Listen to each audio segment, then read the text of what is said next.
Hello guys, welcome to Tech Tricks tutorial. In today's video, I will show you how to hide all posts on Facebook timeline from friends. So let's get started. First, click on the three lines at the top right. Now scroll down until you see Settings and Privacy. Now from the drop-down menu, you want to click on Settings. From here, you want to scroll down until you find Activity Log. Click on your Facebook activity.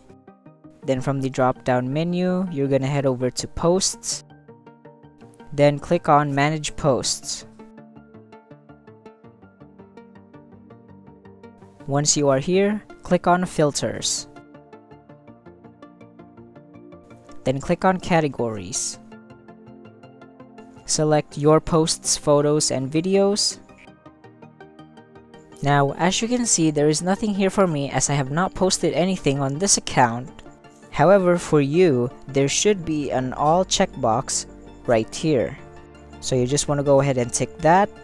And after that, you want to click on the three dots that will appear in the bottom right. From there, you want to click on Change Audience. Then you want to set it to only me. And that's pretty much it. Thank you for watching this video. If you found this video helpful, please consider dropping a like and subscribing to the channel.